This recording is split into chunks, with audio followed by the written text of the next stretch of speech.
지난주 설교는 바울이 디모데에게 전한 개인적인 부탁이었습니다. 바울은 디모데를 잘 알고 있습니다. 종합해 보면은요, 디모데는 애할머니 때부터 신앙생활을 했고요. 그에게는 거짓 없는 믿음을 가지고 있었습니다. 디모데의 고향이 루스드라였는데요. 그곳에서는 착하다고 소문이 났었습니다.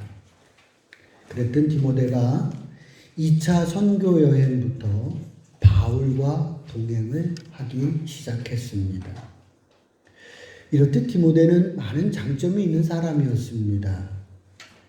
그렇지만 바울의 눈에는 몇 가지의 약점이 보였습니다.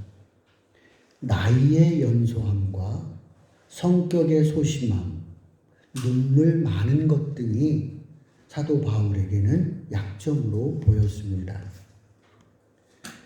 장점이 많아도요, 약점을 고치지 않으면 그 장점이 약점을 통해서 다 빠져나가게 됩니다. 그래서 바울은 디모데에게 경건에 이르는 연단을 해서 너의 약점을 극복하라. 그래서 앞으로 내가 훌륭한 목회자가 됐으면 좋겠다 하는 내용이 디모데 전후서에 곳곳에 묻어 있는 것을 우리가 발견하게 됩니다. 오늘은 세 번째 시간으로요, 바울이 디모데에게 이야기하는 목회론입니다. 디모데 전후서를 우리가 목회서신이라고 합니다. 그러니까 디모데 전후서는요, 목회에 관한 이야기가 실려 있습니다. 성경으로 우리 함께 다 가보겠습니다. 디모데 전서로 가봅니다. 디모데 전서 2장으로 갑니다. 제목이 뭐로 되어 있지요? 기도에 대한 가르침. 기도는 간구와 기도와 도구와 감사의 기도를 드려라, 이렇게 권면하고 있습니다. 3장으로 넘어갑니다. 3장은 제목이 뭐로 되어 있죠? 목회자는 장로와 집사를 세우는 일이 참 중요합니다. 목회자에게서도 중요하고 교회에서도 중요합니다. 저희 교회가 3월 8일 날 집사 임직식이 준비되어 있었습니다. 여기 이렇게 팩까지 이렇게 우리가 다 준비를 해 놨었는데요. 뒤로 미루어졌습니다. 이제 디모데 전서 3장 말씀하고 디도서의 말씀은 임직시 때의 설교로 그때 전하도록 그렇게 하겠습니다. 이제 5장으로 넘어가 보겠습니다. 제목이 뭐로 되어 있죠? 성도를 대하는 태도. 나이가 어린 디모데는 어른들을 상대하는 것, 과부들을 상대하는 것, 장로를 상대하는 것이 어려웠습니다. 그래서 바울은 이 어른들을 상대할 때 부모처럼 내가 대했으면 좋겠다, 그렇게 얘기를 하고 있고요. 교회가 이제 과부들을 구제하는 일이 있었습니다. 여기에서 부작용이 발생된 거예요. 우리가 꼭 기억해야 될 게요, 돕는다는 것이 항상 긍정적인 효과를 나타내는 것은 아니라는 겁니다. 젊은 과부들을 도왔더니 도리어 문제가, 부작용이 발생된 거예요. 그래서 이런 젊은 과부들은 다시 재혼도 하고 그러니까 그 젊은 과부들을 구제의 대상에 놓지 말고 60세 이상의 과부들을 교회가 돕는 것이 좋겠다라고 제안을 하고 있는 것이 오늘 본문에 나와 있습니다. 장로들에 대해서도 이제 참 어른들이라 힘들기도 하지만 교인들이 그 장로에 대해서 이러쿵저러쿵 말하는 것들이 들려온다는 거죠. 그랬을 때 어떻게 해야 되느냐는 거예요. 장로님이 대해서 교인들이 우리 장로님 하면서 막 이러쿵 저러쿵 말들이 들리지 않겠어요? 그랬을 땐 어떻게 해야 되느냐? 그런 말들을, 성도들의 말들을 고지고대로 다 듣지 마라. 목회자는 기가 너무 얇아서는 안 된다. 적어도 장로가 된 사람들은 장로가 될 때에 교회의 본이 되기 때문에 장로를 세운 것이니까 장로의 어떤 부분들을 내가 논하게 될 때는 신중하게 대해야 된다 하는 내용들을 이야기하고 있습니다. 자, 이제 디모데전서 4장 12절 13절 말씀 우리 가서 합독하도록 하겠습니다. 디모데전서 4장 12절 13절입니다. 시작. 누구든지 내 연소함을 업신여기지 못하게 하고 오직 말과 행실과 사랑과 믿음과 정절에 있어서 믿는 자의 본되어 내가 이를 때까지 읽는 것과 권하는 것과 가르치는 것에 전념하라. 바울은 디모데에게 성경을 읽는 것, 성경을 가르치는 것, 또한 권하는 것, 가르치는 것에 전념하라고 당부하는 것을 보게 됩니다. 좀 이걸 해석한다면요, 성경을 읽는 것, 성경 그대로 읽는 것이고요. 성경을 권하는 것, 아마 설교로 볼 수가 있고요. 또 가르치는 것, 성경 공부라고 할 수가 있겠죠. 그런 일에 내가 전념하라고 당부하는 것을 보게 됩니다. 16절 말씀 합독합니다. 시작. 내가 내 자신과 가르침을 살펴 이 일을 계속하라. 이것을 행함으로 내 자신과 내게 듣는 자를 구원하리라. 이 일을 계속하라는 거죠. 내가 이러한 일들을 계속해서 어떻게 구원받는 사람들을 더하라고 당부를 하고 있는 것을 보게 됩니다. 이제 그러면 디모데후서로 넘어가겠습니다. 디모데후서 2장 2절에 있는 말씀입니다. 디모데후서 2장 1절 2절에 있는 말씀 합독하겠습니다. 디모데후서 2장 1절 2절입니다. 시작. 내 아들아, 그러므로 너는 그리스도 예수 안에 있는 은혜 가운데 강하고 또 내가 많은 증인 앞에서 내게 들은 말을 충성된 사람들에게 부탁하라. 그들이 또 다른 사람들을 가르칠 수 있으리라. 아멘. 지금 디모데가 목회하는 장소가 에베소입니다. 에베소는 로마를 대표하는 대도시 중에 하나입니다.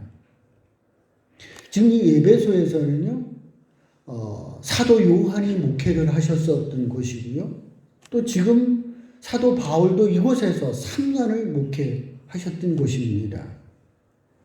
그리고 지금 디모데가 어느 교회에서 목회를 하고 있는지는 모르지만 디모데가 목회하는 그 교회에는 장로가 있는 교회입니다.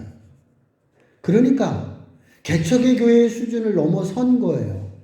그죠? 어느 정도 교회가 기반을 갖추고 있는 그 교회에서 디모데가 목회를 하고 있는 거예요.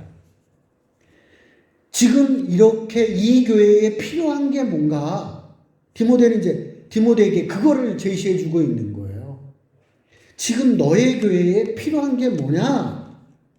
그것은 1절에 있는 말씀처럼 강한 리더십이 필요하다는 겁니다. 내 아들아, 너는 그리스도 예수 안에서 은혜 가운데 강해야 된다. 강한 리더십이 지금 필요할 때라는 겁니다. 교회가 장로가 있고 기반이 어느 정도 다 되어 있다는 거죠. 이제 교회가 도약을 하고 성장을 위해서는 목회자가 이끌어가는 강력한 리더십이 있어야 된다. 그래서 디모데야, 너는 지금 너에게 지금 필요한 거는 강함이 필요하다라고 이야기를 하고 있습니다. 그리고 가르치는 일을 충성된 사람들에게 부탁하라고 이야기하고 있습니다. 지금 이 에베소 교회 안에는 충성된 사람들이 있는 거예요. 그 사람들에게 무엇을 가르치는 것들을 부탁하라는, 너의 일들을 나누어서 그들에게 나누어주라는 거죠. 가르치는 것들을 나누어줘라. 그래서 그 사람들이 또 가르칠 수 있도록 하라고 바울은 디모데에게 부탁을 하고 있는 것을 보게 됩니다. 목동교회는 이 말씀의 적용으로 제자반을 시작했습니다. 동행이라는 책으로 2010년부터 제자반을 시작했습니다. 현재까지 졸업자가 26명이고요. 우리 교회에 지금 남아있는 사람이 20명이 남아 있습니다. 제자반 10년이거든요. 제자반 10년을 한 총평을 제가 오늘 이 시간에 하려고 합니다. 작년부들입니다. 작년부에서는 두 가지 의견들이 나왔습니다. 첫 번째는요, 보편적으로 청년 때 이후로 성경 공부를 한 경험이 없다는 거였습니다. 관심은 있었지만은 시간이 없었고, 이번에도 목사님이 하라고 하니까 어쩔 수 없이 한다 하는 것이 우리 첫 번째의 반응이었습니다. 졸업을 한 분들은 어떻게 말을 하느냐 하면, 설교를 통해서 신앙생활의 부분들을 부분적으로 알았었는데, 이렇게 제자반이라고 하는 이 과정을 통해서 보니까 전반적으로 신앙생활을 어떻게 해야 되는지를 알 수 있었던 시간이었다라고 이야기가 있었습니다. 그리고 그 중에서 이정란, 김기영, 이윤기 집사는 성경 공부, 제자반을 원하는 사람들이 있다면 내가 가르치는 섬김의 일을 할 용의가 있다라고 하는 분들도 있었습니다. 이제 제자반을 작년부에서 하기를 원하시는 분들은 예습반은 저에게 오지 마시고 이 세 분에게 부탁을 하셔서 여러분들은 제자반 예습반을 하시기를 바랍니다. 청년부입니다. 청년부들은 이제 예습반을 청년들이 하고 있습니다. 유세강 형제 같은 경우는 하선, 수정, 재현이를 했습니다. 우리 주영이 같은 경우는 혜리, 재훈이를 했습니다. 혜리는 나경이를 했고요. 이성훈 형제는 지금 시영이 형제를 하고 있는 중에 있습니다. 제자반 졸업생들이 이제 교회에서 활동하는 모습들이 눈에 띄기 시작을 합니다. 10년째 뿌렸잖아요. 10년째 뿌렸는데 이제 그 뿌렸던 씨앗들이 자라는 것들을 볼 수가 있고요. 올해에는 열매에 대한 기대를 한층 갖게 됩니다. 교회는 충성된 사람이 많아야 되고요. 그 충성된 사람들이 말씀을 가르치는 일에 열심을 낼 때 그 교회가 건강한 교회로 성장하고 그 교회가 보약이라고 하는 것이 이루어진다. 그러니까 바울은 디모데, 네가 이 가르치는 일을 그 충성된 사람들에게 부탁하라고 권면하고 있는 것을 보게 됩니다. 목동교회가 2020년에 이 충성된 제자들에 의해서 교회가 도약하는 그런 한 해가 일어나기를 주의 이름으로 축원을 드립니다. 이제 디모데후서 3장입니다. 14절로부터 17절까지 있는 말씀을 교독하도록 하겠습니다. 디모데후서 3장 14절로부터 17절입니다. 그러나 너는 배우고 확신한 일에 거하라. 너는 내가 누구에게서 배운 것을 알며 또 어려서부터 성경을 알느니 성경은 이미 너와의 그리스도 예수 안에 있는 믿음으로 말미암아 구원에 이르는 수행할 때 하느니라. 모든 성경은 하나님의 감동으로 된 것으로 교훈과 책망과 바르게 함과 의로 교육하기에 유익하니 이는 하나님의 사랑으로 온전하게 하며 모든 선한 일을 행할 능력을 갖추게 하려 함이라. 아멘. 이 말씀의 적용으로 목동교회는 큐티와 세일 모임을 하고 있는 겁니다. 큐티를 보겠습니다. 성경을 읽고 그 말씀이 나와 어떤 연관이 있는가를 그곳에서 찾는 시간이 큐티 시간입니다. 큐티 하는 것은요, 성경 공부하고 달라요. 이 성경 한 구절을 가지고 막 성경 공부를 해가는 사람들은 되게 이단들이 그렇게 많이 합니다. 성경 한 구절 가지고 막 성경 공부하는 건 적절하지 않은 거예요. 큐티라고 하는 건 그냥 그 말씀이 오늘 나하고 어떤 연관이 있을까를 그냥 개인적으로 생각해 보는 시간이 큐티입니다. 상당히 자의적인 거예요. 이 큐티라고 하는 것은. 책은 대개 우리가 읽을 때 중간부터 읽지 않습니다. 근데 신기하게도 성경은 중간에 읽어도 은혜가 되고요. 몇 절만 읽어도 은혜가 될 때가 있는 것이 신비한 성경의 힘이다. 그런 생각을 하게 됩니다. 그래서 이제 오늘 이 말씀이 그런 것 같아요. 성경은 하나님의 말씀으로 그 살아있고 운동력이 있다는 거예요. 그 작은 몇 구절이지만 그것이 내가 정말 내 마음에 딱 들어오면 그것이 움직이는 거예요. 그래서 돌짝 같은 나를 깨트려요. 그래서 나를 변화를 시키는 것이 바로 그 하나님의 말씀이 가지고 있는 신비한 힘이다. 그런 얘기입니다. 큐티에서 그래서 중요한 거는요, 어떤 양을 막 길게 하고 막 한꺼번에 몰아서 하는 게 그런 게 중요한 게 아니고요. 매일 꾸준하게 이것을 내 삶에다가 적용해 보는 그런 것들이 큐티에서는 중요하다. 우리 교회가 이제 큐티를 하고 있는데 여러분들이 참여를 하고 있어요. 좀 더 많이 참여했으면 좋겠고요. 그냥 한 번만 이렇게 보고 지나가면 안 되거든요. 꼭 뭐를 해야 되냐면 내 삶과 적용을 해봐야 돼요. 이 말씀이 도대체 나하고 어떤 연관이 있는가, 이걸 한 번쯤 묵상을 해봐야 돼요. 아침에 읽어놓고 그냥 지나가지 말고 이 말씀이 도대체 오늘 나하고 무슨 상관이 있을까 생각을 해보는 거예요. 그리고 밑에다 댓글을 달래는 이유는요, 생각을 해봐야만 쓸 수 있거든요. 그건 생각하라는 뜻이에요. 댓글의 의미는 여러분들의 출석을 체크하려는 목적이 아니고요, 생각을 해보라는 거예요. 이 말씀하고 나하고 무슨 연관이 있을까를 생각하여서 그 댓글에 남겨놔라. 그런 뜻입니다. 이제 그럼 셀 모임을 보도록 하겠습니다.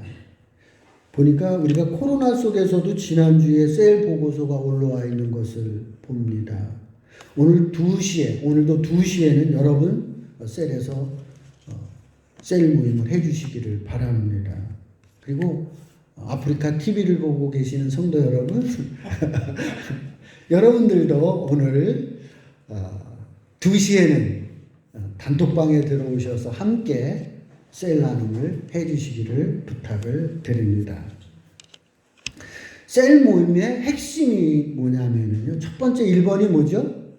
삶 나누기, 2번이 말씀 나누기, 3번이 기도 나누기입니다. 이게 핵심이거든요. 1번 삶 나누기라는 게 뭐냐면요, 힘든 내 삶을 꺼내는 겁니다. 교회를 다니지만 외도가 하는 사람도 있고요, 사업에 고충을 겪는 사람도 있고요, 과정의 위기를 맞는 사람도 있습니다. 창피하니까 교회 와서 꺼내지 않고 그냥 묻어버리는 경우가 많습니다. 근데 셀 모임에서는 그러지 말라는 거예요. 셀 모임에서는 가까운 사람들이니까 나의 힘듦을 꺼내는 거예요. 나의 부끄러움을 꺼내는 거죠. 정도의 차이는 있지만 그런 힘듦이, 부끄러움이 사실은 나에게도 누구에게나 다 한 번쯤은 경험을 해봤다. 그렇게 봐도 무방하다는 거예요. 그래서 먼저 신앙생활을 하고 셀에 익숙한 사람이 나의 부끄러움과 힘듦을 꺼내는 것들이 필요해서 처음 온 사람들도 나의 부끄러움과 힘듦을 꺼내도록 하는 것들이 필요하다. 그런 얘기입니다. 남자들이 목욕탕에 가면은 친해진다고들 합니다. 그 심리학에서 보니까요, 내 모습을 상대방에게 다 보여줌으로 인해서 그 사람하고 가까워지는 거예요. 남의 것을 다 봐서 그 사람하고 가까워지는 것이 아니라 내 것을 상대방에 보여줌으로 그 사람하고 가까워지는 거예요. 그러니까 우리 셀 모임에서는 뭐냐면 나의 부끄러움을 먼저 드러내는 게 필요하다는 거죠. 나의 부끄러움을 드러냈을 때 그 상대방하고 가까워진다는 거예요. 그래서 셀 모임에서는요, 될 수 있으면 이러한 부분에 대해서 남이 부끄러운 얘기를 꺼내면요, 힘든 얘기를 꺼내면 그냥 공감해주면 돼요. 아, 나도 그랬었다. 그런 부분에 대해서 유사한 경험이 있었다. 공감해주고 그렇게 넘어가면 좋다는 거예요. 정말 그 사람에게 좋은 팁이 있다. 그러면 어떻게 해야 되는 거예요? 그 자리에서 꺼내는 게 아니라 정말 같이 커피 한 잔 마시면서 한번 나는 이런 문제를 이렇게 극복한 경험이 있다. 한번 해봤으면 좋겠다. 예, 그렇게 이후에 개별적인 만남을 통해서 그러한 팁을 주는 그러한 셀 모임이 되기를 바란다. 그런 얘기입니다. 2번이 말씀 나누기입니다. 나를 변화시킬 수 있는 것은 내가 아니고 말씀입니다. 나를 내가 변화시킬 수 있나요? 그렇게 해보지만 안 되잖아요. 나를 변화시킬 것은 내가 아니라 말씀이 나를 변화시킬 수 있다는 겁니다. 나를 이 고난에서 건져줄 수 있는 것은 내가 아닙니다. 말씀이 나를 이 고난에서 건져내 줄 수가 있습니다.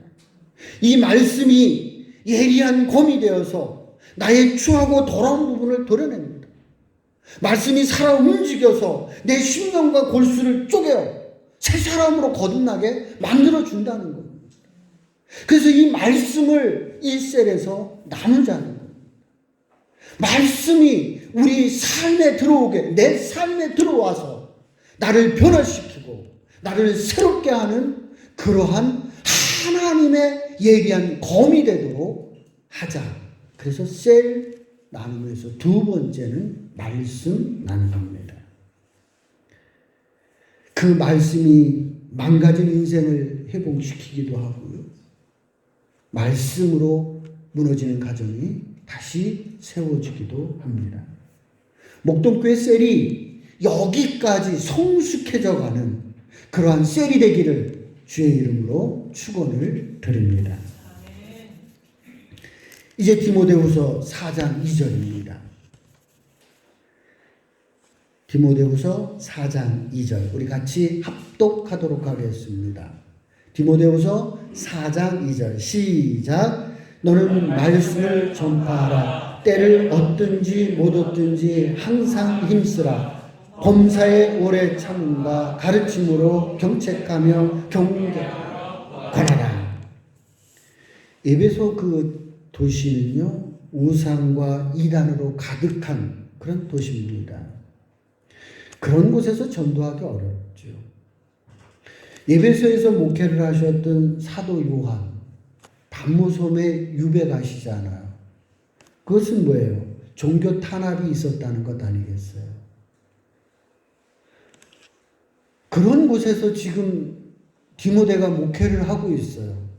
자, 지금 뭐 이제 우상 단지와 막 종교 박해가 있다고 해가지고 그러면 전도 안 하고 가만히 있어야 되겠어요?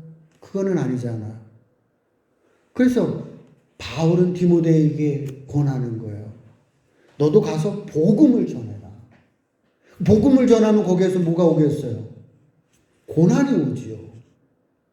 예, 복음을 전하면 그 복음을 전하는 곳에서부터 이제 영적 싸움이 일어나게 된단 말이에요. 그 고난이 찾아오는. 그래, 이것이 목회라는 거예요.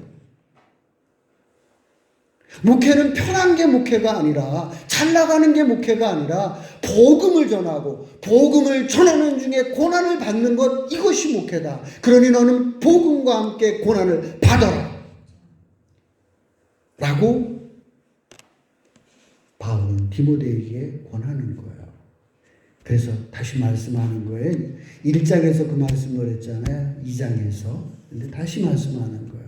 너는 말씀을 전파하라. 때를 얻든지 못 얻든지 항상 힘쓰라는 거예요. 우리 한 곳 더 가도록 하겠습니다. 고린도전서 1장입니다. 고린도전서 1장.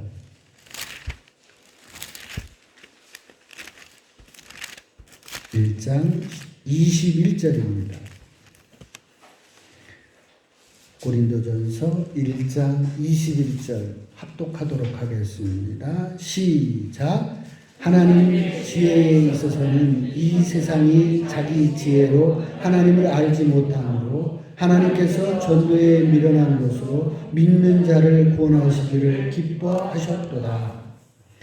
바울은 고린도 지역에서 전도에 미련한 짓을 했다, 그런 말이에요. 도대체 이게 무슨 말이에요? 전도에 미련한 짓을 했다. 이 말이 무슨 말이냐면요, 사도 바울이 고린도에 오기 전에 옆 동네 그리스 아테네에서 복음을 전했습니다.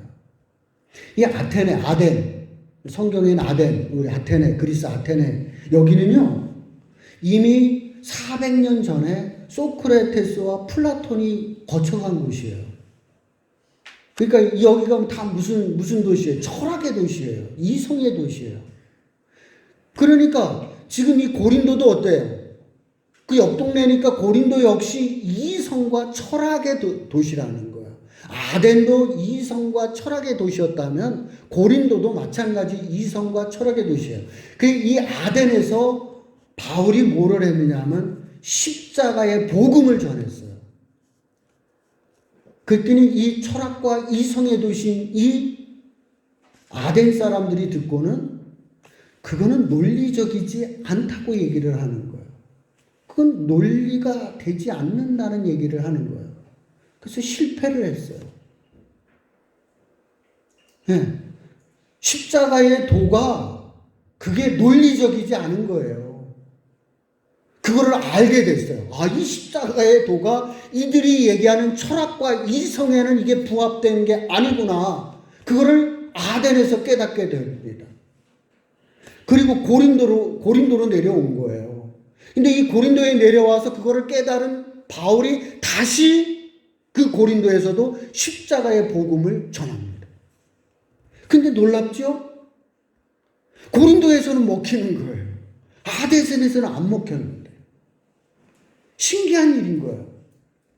그래서 십자가의 도가 멸망하는 자들에게는 미련한 것이요 구원을 받은 우리에게는 하나님의 은혜도. 고린도 너희들이 내가 복음을 전하면 안 믿을 것으로 생각을 했다는 거예요. 위에 동네에서 그걸 미련한 놈이라고 얘기했으니까. 그런데 너희들이 받아들여. 하나님의 은혜가 너희에게 임한 거다. 이성적으로는 그들이 얘기대로 들어보니까 논리가 맞는 거예요. 제가 보니까 이게 십자가의 도는 상당히 논리적 비약이 있는 겁니다. 그래서 교부 시대에 와가지고는 철학적으로 이 부분을 해결하려고 엄청 노력을 하는 거예요, 교부들이. 네. 그런 논리의 비약이 그 이후에 철학자들의 수고와 아퀴나스나 이런 분들의 수고가 여기를 따라가는데 역시 논리적으로는 빈약합니다. 그만큼 십자가의 도는 어떤 면에서 논리적이고 철학적이지 않은 거예요. 그런데 이 고린도 너희들은 그 부분을 받아들여라. 하나님의 은혜가 너에게 임했다 라는 얘기를 하고 있는 겁니다. 밀어날 것이라고 생각했던 고린도에서 놀라운 결과물을 사도 바울은 얻게 되었습니다. 같은 십자가를 전했는데요. 어떤 곳에서는 수용을 하고 어떤 곳에서는 배척하더라는 겁니다. 그래서 바울은 디모데에게 다시 편지를 쓰면서 얘기하는 거예요. 너 예측을 하지 말라는 거예요.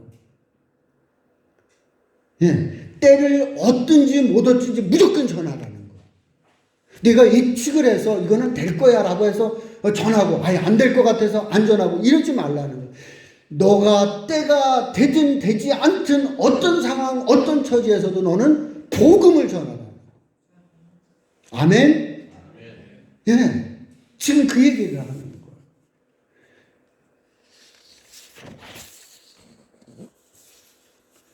적용입니다. 지금 한국 상황을 보겠습니다. 정부와 언론이 교회를 완전 세금 덩어리로 몰아가고 있습니다. 시민들도 교회를 아주 심하게 욕하고 있습니다. 이런 상황에서 전도하면 될 것 같아요? 그죠? 안 될 것 같습니다. 그런데 우리가 그런 거를 따지지 말라는 거예요. 그런 거를 따지지 말고 지금 우리가 할 일은 뭐예요?